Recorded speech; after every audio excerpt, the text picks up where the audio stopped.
రుణం తీరిన తరుణం. సో అందరూ కవులైపోతున్నారు. 11 లక్షల మంది రైతుల ఖాతాల్లోకి మాఫీ సొమ్ము. నా జీవితంలో మరపురాని రోజు. నెలాఖరులో రాహుల్ గాంధీకి కృతజ్ఞత సభ. దొంగల మాటల నమ్మొద్దు. సవాళ్లు విసిరి పారిపోతారని తెలుసు. వాళ్ళ రాజీనామా కోసం పట్టుబట్టం. మళ్ళీ ఇక్కడ రాజకీయం స్టార్ట్ అవుతుంది. కేసీఆర్ 7 లక్షల కోట్ల అప్పు చేసి వెళ్లారు. ఆ సంక్షోభాన్ని బట్టి చక్కబెడుతున్నారు. రుణమాఫీ కార్యక్రమంలో సీఎం రేవంత్ లబ్ధిదారులకు చెక్కుల పంపిణీ. ట్రింగ్ ట్రింగ్ ట్రింగ్. సాయంత్రం 4 గంటలు దాటిన తర్వాత రాష్ట్రంలోని రైతుల ఫోన్కు మెసేజ్. మీ బ్యాంక్ ఖాతాలో ఇంత మొత్తం పడిందంటూ సమాచారం. అంతే. దాదాపు 11 లక్షల మంది రైతుల ముఖాల్లో ఆనందం. ఏళ్లుగా పెండింగ్లో ఉన్న బాకీ తీరబోతుందనే సంతోషం. వానాకాలం పంట ముందు మరోసారి రుణం తీసుకోవచ్చనే ఆశ. వానాకాలం పంట ముందు మరోసారి రుణం తీసుకోవచ్చనే ఆశ. అండర్లైన్ చేద్దాము. ఇది నమస్తే తెలంగాణకు వచ్చినప్పుడు మనం మాట్లాడదాము. రాష్ట్ర వ్యాప్తంగా కాంగ్రెస్ శ్రేణుల సంబురం. కాంగ్రెస్ సర్కారు చెప్పినట్లే చేసింది. సీఎం రేవంత్ మాట నిలబెట్టుకున్నారు. 15 ఆగస్టు లోపే రుణమాఫీకి శ్రీకారం చుట్టారు. తొలి విడతగా గురువారం 1 లక్షలోపు రుణాలు మాఫీ అయ్యాయి. ఇటు రైతుకు రుణభారం తీరింది. అటు ప్రభుత్వము ఓటు వేసి గెలిపించిన రైతన్న రుణం తీర్చేసుకున్నట్లు అయ్యింది. ఇంకా అయిపోలే. రైతులకు మళ్ళీ రుణాలు ఇవ్వండి. రైతులకు మళ్ళీ రుణాలు ఇవ్వండి. 31,000 కోట్ల మేర రుణమాఫీ. దేశ బ్యాంకింగ్ చరిత్రలోనే ఓ రికార్డ్. రైతులను ఇబ్బంది పెట్టొద్దు. బ్యాంకుల వద్ద ఉత్సవాలు. SLBC భేటీలో బట్టి ప్రతి పైసా తిరిగి రైతులకు ఇవ్వాలి. ప్రత్యేక కౌంటర్లు ఏర్పాటు చేయాలి. తుమ్మల. అయితే ప్రేమికుడు సినిమా ఒక పాట ఉండే, పాటతో షురు చేస్తాను. నన్ను ఆపకియాలి. నన్ను ఆనందం కట్టలు కట్టుకోవాలి. ప్రేమికుడు సినిమాలో ఒక పాట. నేను కూడా అంతే ఉత్సాహం వస్తే మీరు కూడా నాకు రెట్టింపు ఉత్సాహం వస్తున్నారు. మీరు నేను చిత్రంగా అయితే మీరు గుప్తంగా వస్తారు. చిత్రగుప్తలు గట్లనే వస్తాం. సో ఒక పాట ఉన్నది. అందమైన ప్రేమరాని చేయి తగిలితే సద్దురేకు కూడా స్వర్ణమేలే. ఈ రేవంత్ అన్న చూస్తే నాకు ఒక లిరిక్స్ గుర్తొచ్చింది. ఏంటంటే అది ఉంటుంది. వెండు మళ్ళీ 1 రూపాయి నీ కొప్పులోన వెడితే 1 కోటి రూపాయలు. పీసు మిఠాయి 1/2 రూపాయి నువ్వు కొరికి ఇస్తే దాని విలువ 1 లక్ష రూపాయలు. ఏమైనా ఆడదాం. జర హమ్మింగ్ చేయన్నా.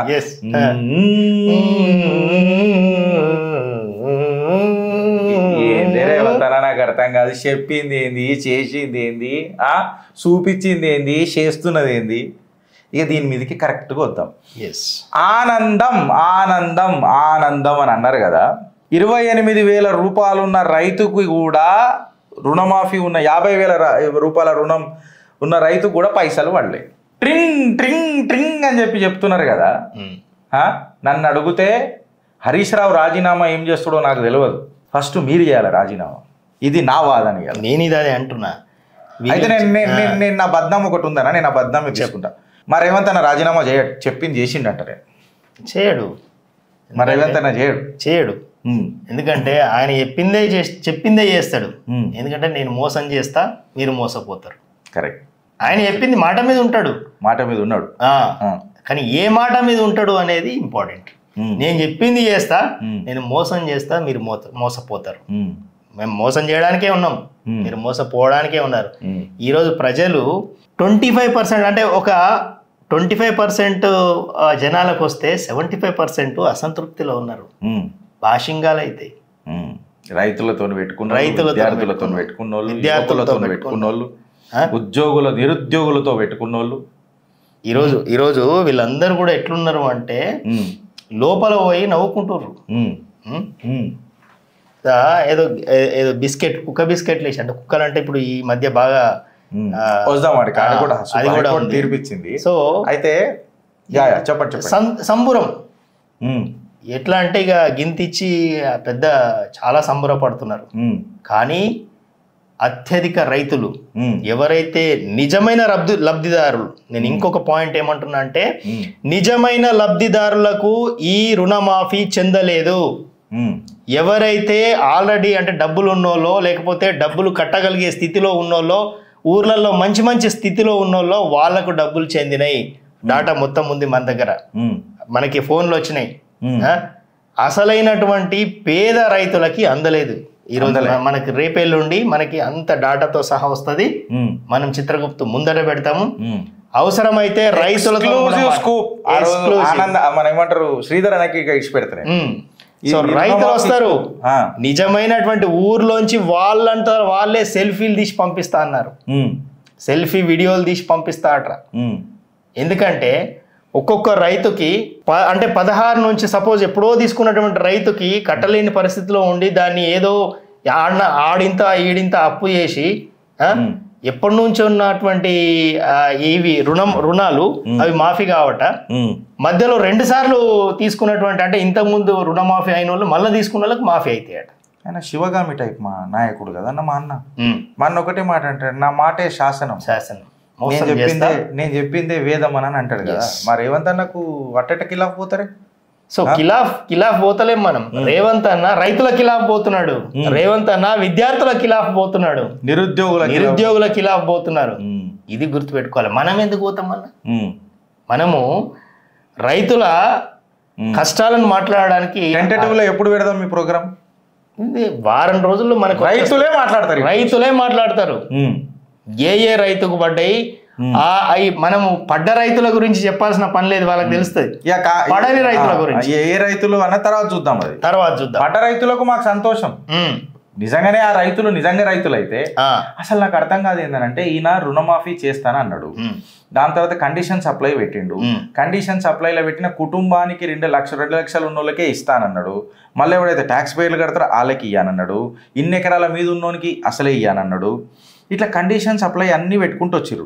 నాకు ఒక పెద్ద డౌట్ ఏందని అంటన్నా, ఈ కండిషన్స్ అన్నీ ఎప్పుడు డిసైడ్ చేసిర్రు? ఇవన్నీ ముందే అధికారులకు ఇచ్చేసారు అంటే ఎలక్షన్ల కంటే ముందే ఇలా నెత్తిలలో క్రిమినల్ కాన్స్పిరసీ ఉండే. ఖచ్చితంగా మేము ఇయ్యం.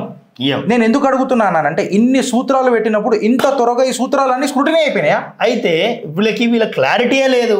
ఇప్పుడు ఒక్కసారి అంటే ఎంతమంది విమర్శిస్తున్నారు, ఎవరికి ఇస్తారో తెలియదు, ఎంతమందికి ఇస్తారో తెలియదు, ఏ ప్రాతిపాదికన ఇస్తారో తెలియదు.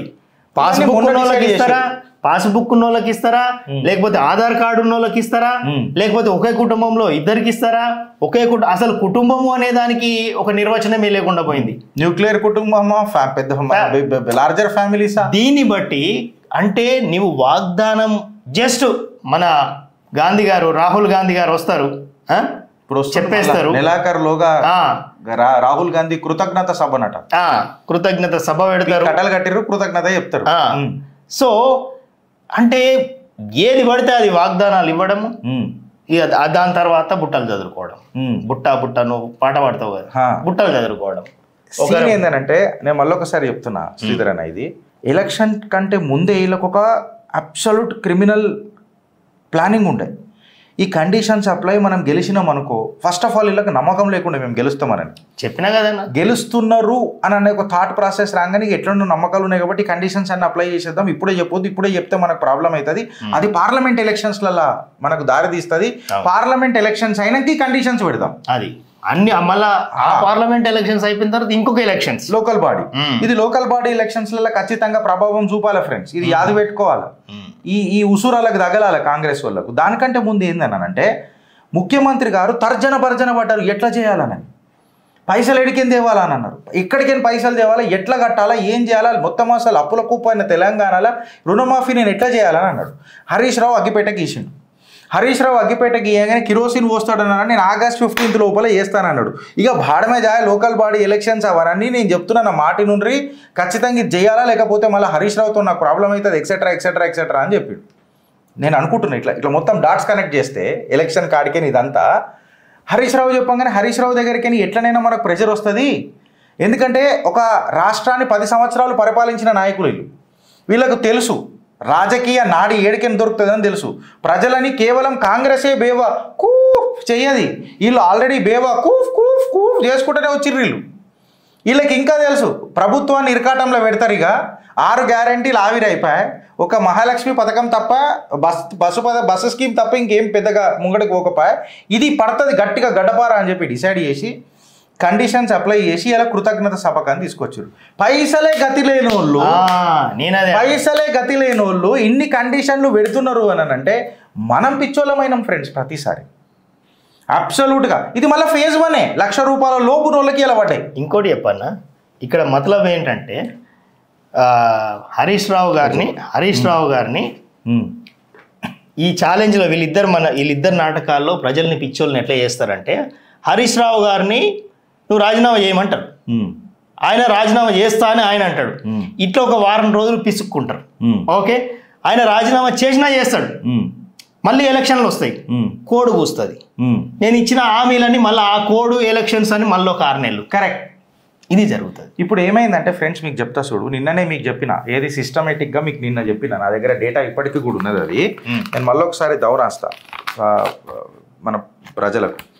32 బ్యాంకులు, 62 లక్షల అకౌంట్లు, 39 లక్షల కుటుంబాలు, 31,000 crore అప్పు. This was the statistics.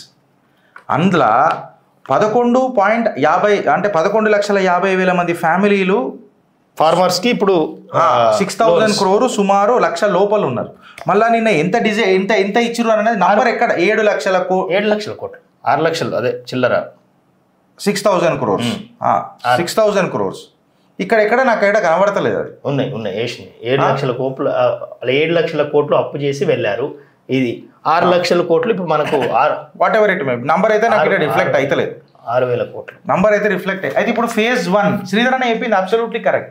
Phase 1 కింద ₹1,00,000 ఇచ్చేసారు. ఏమన్నానంటే 6,000 కోట్లు ఫర్ ఎగ్జాంపుల్ 6,000 కోట్లు నిజంగానే పడితే ట్రింగ్ అని ఇది ఫేజ్ 1 కనుక ఆగిపోతుంది అని నేను అంటే అదే ఫేజ్ 2 వరకు మళ్ళీ రాజీనామా చూడు ఏమైంది సీమ్ నెత్తురు అని చెప్పి హరీష్ నేనేమంటా అంటే రాజీనామాలు చేసుడు బీఆర్ఎస్కి కొత్త కాదు రైట్ చల్లాలంటారు. ఎందుకంటే ఇట్లా కాకపోతే ఒకటి గుర్తుపెట్టుకోవాలి ఏంటంటే ప్రతిపక్షంలో ఉన్నప్పుడు వీళ్ళు అంటే రిజైన్లు చేసిరు సానుభూతి కోసం.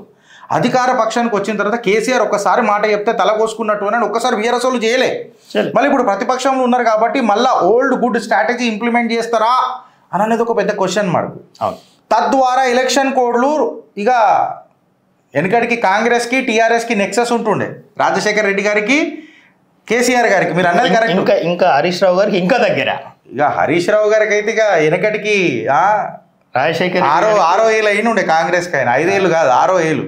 ఇక పోనీలే అవన్నీ మనం మాట్లాడుకోవద్దు. కానీ మీరు అన్నది వాస్తవం. ఇది ప్రజలు గుర్తుపెట్టుకోవాలి. సడన్ గా ఏదైనా ఎలక్షన్ వచ్చినా మీరు ఆశ్చర్యపోవాల్సిన అవసరం లేదు. ఇది చేయడానికే అందరు ఇప్పుడు నాయకులు ఏం చేస్తారంటే, ఇప్పుడు కేసీఆర్ చెప్పేది ఉండే కానీ కేటీఆర్ చెప్పేది ఉండే, కానీ వాళ్ళ మీద నమ్మకం పోయిందని చెప్పేసి ఇప్పుడు హరీష్ నువ్వు చెప్పు జరా, ఎందుకంటే నువ్వంటేనే కొద్ది ఏరియా 07. సో కాబట్టి హరీష్ రావు గారిని ఇప్పుడు ముందట పెట్టి ఆయనతో చెప్పించారు.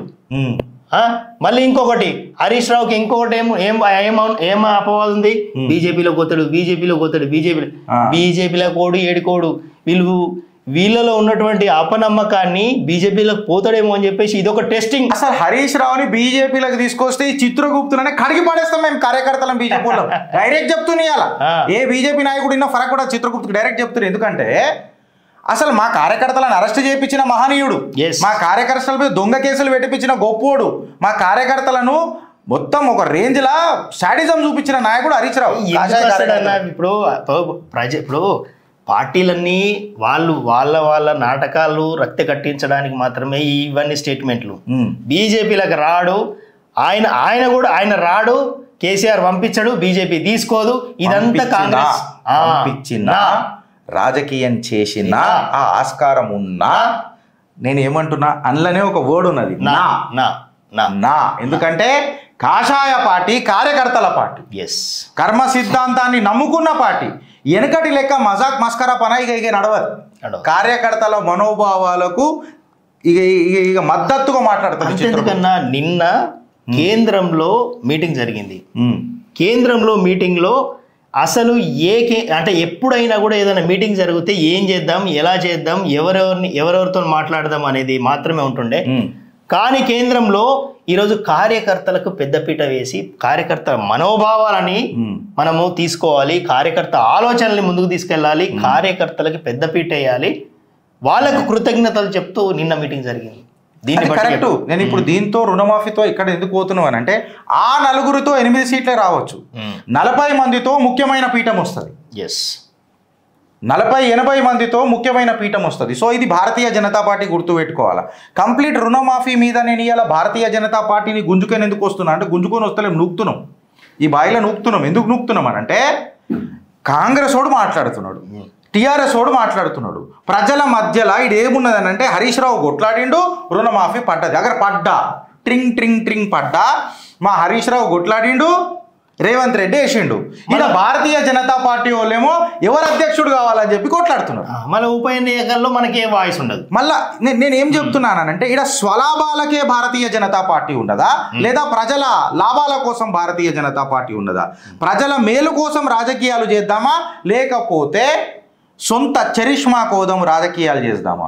కేవలం నాయకులం గానికనే రాజకీయాలలోకి వద్దామా, లేకపోతే ప్రజల నమ్మకాన్ని గెలుచుకోనికే రాజకీయాలు చేద్దామా? ఇవాళ భారతీయ జనతా పార్టీ ఖండిగా నిలబడి మాట్లాడాలి. ఆడ రుణమాఫీ వచ్చుట్ల కార్యకర్తలు ఉన్నారు.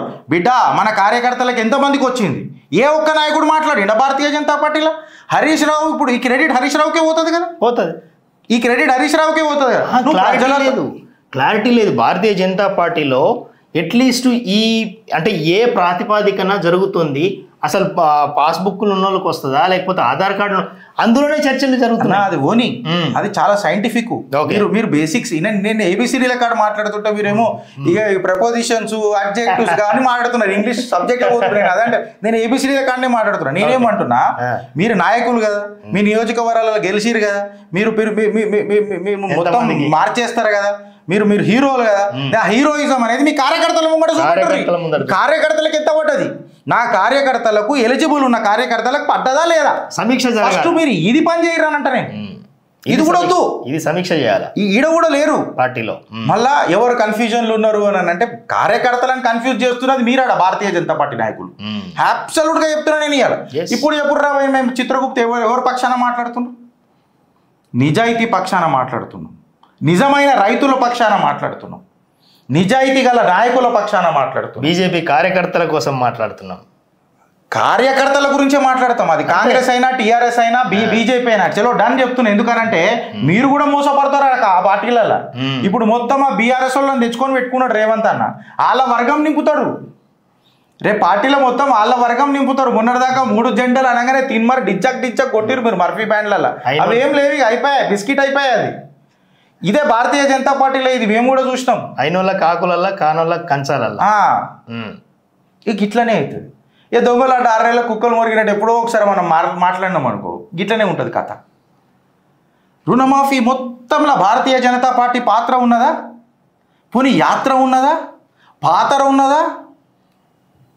ఇక అదేం లేదు. అది అంటారు కదా, నీళ్ళు ఇడిచిపెట్టినాం అంటారు కదా, ఇట్లా నీళ్ళు ఇడిచిపెట్టిరు, అయిపోయి ఎలక్షన్లు అయిపోయినాయి, నీళ్ళు ఇడిచిపెట్టిరు. లేదు, చాలా ఇంపార్టెంట్ న్యూస్ ఉన్నది ఇలా.